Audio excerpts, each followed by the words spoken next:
Features of democracy simply means what are the characteristics, the things that when you see, you will say, oh, these people are practicing democracy. Hello and welcome to today's class. This class is brought to you by UC Tutorial Home Online Lesson. There are varieties of subjects being taught by UC Tutorial Home Online Lesson, so check them out, watch the videos, learn, write your exams, and achieve your grades. Okay, so for today, we'll be looking at democracy.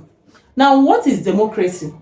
Democracy simply means a form of government in which people exercise their governing power either directly or indirectly by their representatives periodically elected by them. It is a form of government where people exercise their power either directly or indirectly through their representatives. For example, here in Nigeria, we have representatives who represent us at various levels of government. And this is actually carried out periodically. Periodically means there is a certain time. Here in Nigeria, we have 4 years. Some countries like Cameroon, 6 years, and so on and so forth. However, democracy can also be defined, according to Abraham Lincoln, as the government of the people, by the people, and for the people.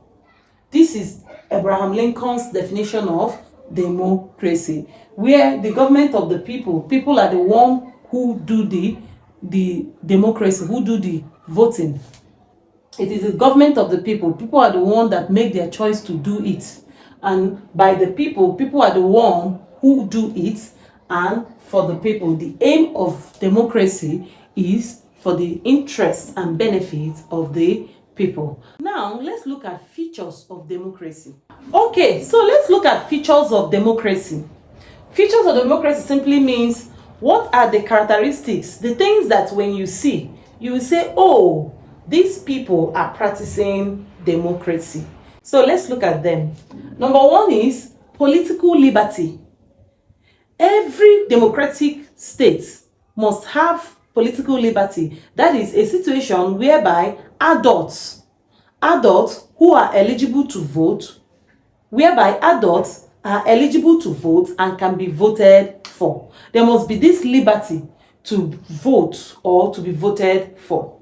Then, free association and groups.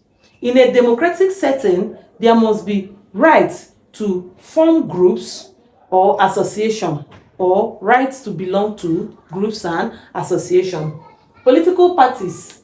Every democratic setting must have political parties who are the ones that will seize power and control the government. Then periodic elections. Every democratic setting must have periodic elections, certain times where they conduct elections. Fundamental human rights.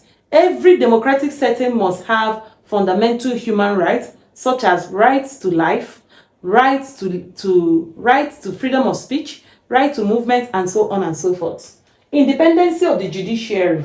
Every democratic setting must have independence of the judiciary. In other words, the judiciary should be free to discharge their duties without looking at whose ox is gouged. Separation of power. Every democratic setting must have separation of power. Powers must be separated between the executive, the judiciary, and the legislature. Then freedom of the press. Every democratic setting must have freedom of the press. The press should be able to write and report what they actually saw and not what they were told to say. Then universal adult suffrage. Every democratic setting must promote adults to vote and be voted for. The right to vote and be voted for by eligible adults. The last but not the least is rule of law. Every democratic setting must practice rule of law. That is, the constitution must be supreme above everybody. There is no sacred cow. So memorize all this, because all these are features or characteristics of democracy. democracy. So let's look at the pillars of democracy. What are pillars of democracy? They simply refers to those things that enhance the smooth running of democracy.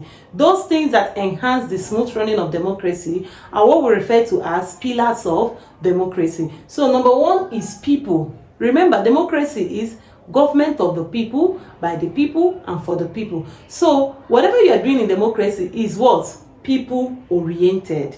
Two is democratic institutions. This simply refers to those institutions that will proffer smooth running of democracy, like the executive, the legislature, the judiciary, the military, the electoral process, and every institution that must proffer smooth running of election or smooth running of democracy. Then transparent electoral process. This refers to the process of election. The electoral process must be transparent.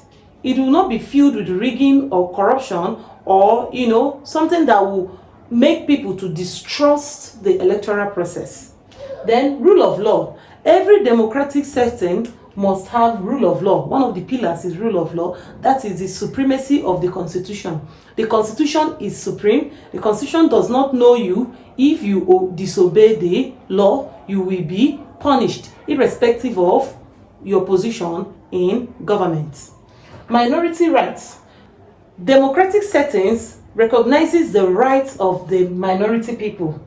Minority people are people that are not much in that country. For example, in Nigeria, we have three major tribes: the Igbo, the Hausa, and the Yorubas. Then we have other people like the Efik, the Tifi. They are not as large as these other three. So democracy must recognize them and their rights as well, so that they will not feel that they have been being cheated out.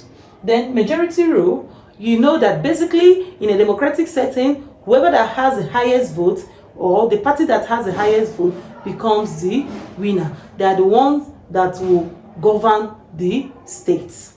Okay, so we have come to the end of today's class. Please do well to subscribe to our channel and encourage your friends to also do the same.